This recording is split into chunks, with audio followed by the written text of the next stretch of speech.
Good morning students. Part 4 articles with determiners chapter के अंतर्गत दी के प्रयोग के विषय में अध्ययन कर रहे हैं। रूल नंबर 3, एडजेक्टिव के पहले दी का प्रयोग होता है और उस एडजेक्टिव के बाद कोई नाउन नहीं लगाया जाता है। एडजेक्टिव के पहले दी का प्रयोग होता है लेकिन उस एडजेक्टिव के बाद कोई नाउन का प्रयोग नहीं किया जाता। ऐसे अवसर पर एडजेक्टिव नाउन के मल्टीपुल समूहवाचक संज्ञा का काम करता है। यानी किसी एडजेक्टिव के पहले दी पर लगा देंगे आप तो मल्टीपुल हो जाएगा, गुणात्मक हो जाएगा, समूहवाचक संज्ञा का काम करता है, किसी एडजेक्टिव यानी विशेषण का नहीं। किसी भी एडजेक्टिव के पहले दी का प्रयोग किया जा सकता है ना। यानी एडजेक्टिव के पहले दी का प्रयोग होता है लेकिन जब दी का प्रयोग एडजेक्टिव के पहले होगा तो उसके बाद नाउन का प्रयोग नहीं किया जाता है। और उस दी प्लस एडजेक्टिव का मतलब होता है नाउन ऑफ मल्टीट्यूड, यानी समूहवाचक संज्ञा का काम करने लगता है। जैसे the rich should help the poor, या the rich should help the poor मतलब अमीरों को गरीबों की सहायता करनी चाहिए। यहाँ दी रिच का मतलब है रिच पर्सन्स, अमीर व्यक्ति, और दी पुअर का मतलब है पुअर पर्सन्स, गरीब लोग। इनका प्रयोग सदैव प्लूरल नंबर में ही होता है। यानी दी रिच हुआ, दी पुअर हो, यानी जब एडजेक्टिव पहले आप दी लगा देंगे वो मल्टीपुल हो जाएगा, गुणात्मक हो जाएगा, तो उनका प्रयोग सदैव प्लूरल में होगा। यानी उसके बाद जो क्रिया आएगी वो बहुवचन की आएगी। रूल नंबर 1, सुपरलेटिव डिग्री के एडजेक्टिव के पहले तथा ऑर्डिनल्स अर्थात फर्स्ट, सेकंड, थर्ड आदि के पहले दी का प्रयोग होता है। यानी अगर वाक्य में सुपरलेटिव डिग्री का एडजेक्टिव आया तो उसके पहले दी अवश्य लगेगा।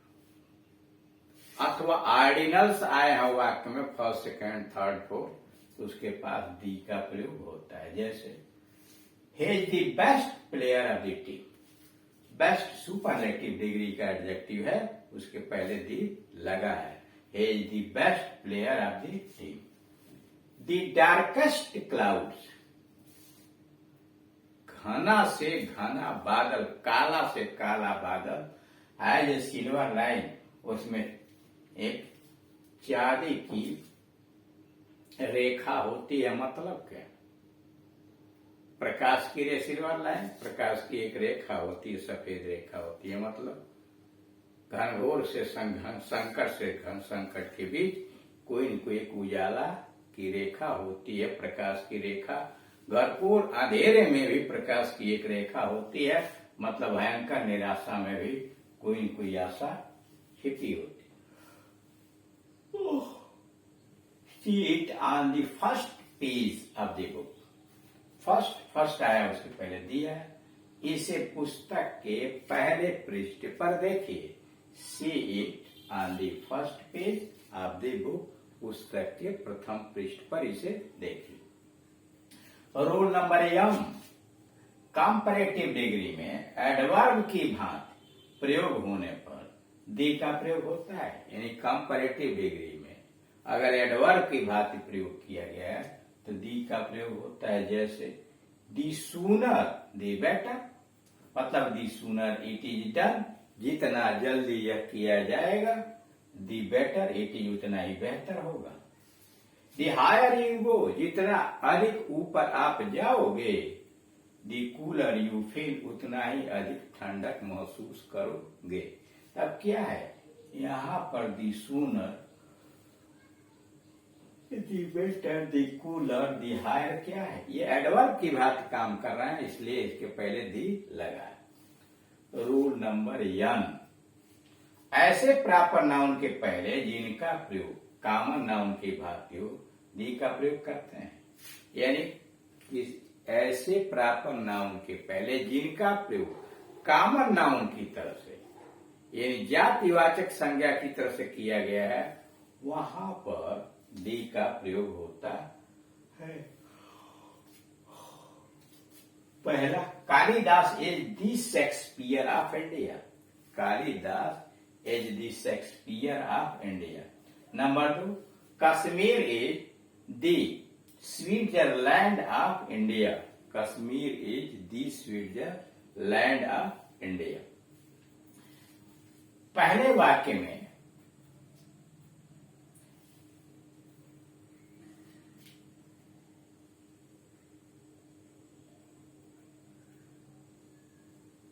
Kalidas is the Shakespeare of India के अंतर्गत शेक्सपियर यानी कालिदास शेक्सपियर जैसे कवि हैं भारत के, यानी कालिदास भारत में शेक्सपियर जैसे महान कवि हैं।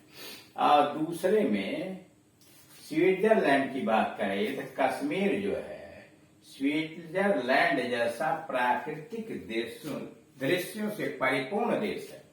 यानी स्विट्जरलैंड में प्राकृतिक सौंदर्य से भरा पूरा देश है, उसी तरह से कश्मीर है। रूल नंबर ओ, देशों के नामों के पूर्व दी का प्रयोग होने से वहां के व्यक्तियों का बोध होता है। यानी देश के नाम के पहले अगर आपने दी लगाया है तो उससे वहां के लोगों का व्यक्तियों का परिचय होता है, तथा प्रयोग न होने पर उस देश की भाषा का बोध होता है। यानी किसी देश के नाम के पहले आप दी लगाएंगे तो वह वहां के व्यक्तियों यानी वहां की जनता, वहां के लोगों का बोध होता है। और जब दी नहीं लगाते हैं तो उस देश की भाषा का बोध होता है, उससे देश की भाषा व्यक्त होती है।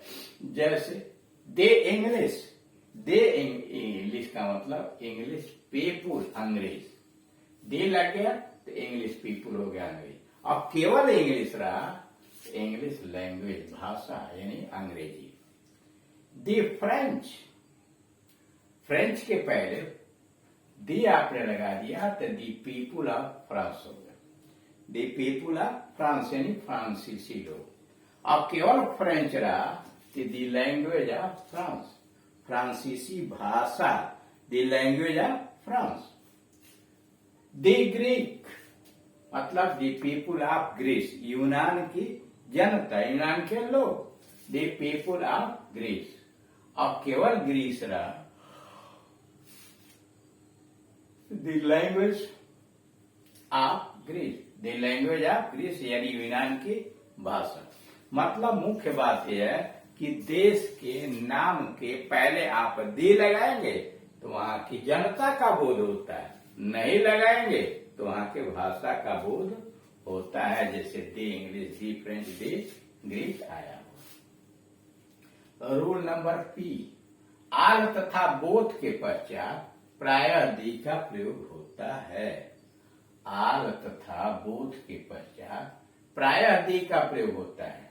जैसे all the men came, all the men came, both the friends were there, both the friends were there। यानी all और both के बाद सामान्यतः दी का प्रयोग होता है।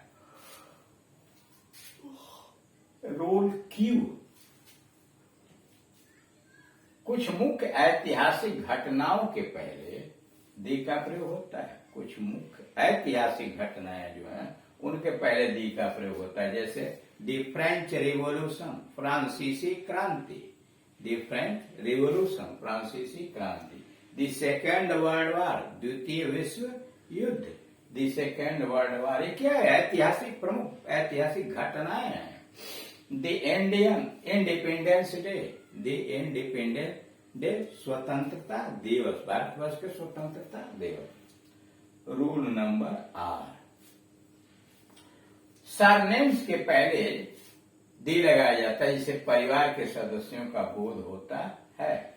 सरनेम्स के पहले जिससे परिवार के सदस्यों का बोध होता है दी का प्रयोग होता है। जैसे दी शर्मास, दी शर्मास का मतलब यहाँ the members of Sharma family, the Sharma का मतलब the members of Sharma family have gone on a tour, एक यात्रा पर गए हुए हैं। The Sharma have gone on a tour मतलब शर्मा परिवार के सदस्य एक यात्रा पर गए हुए।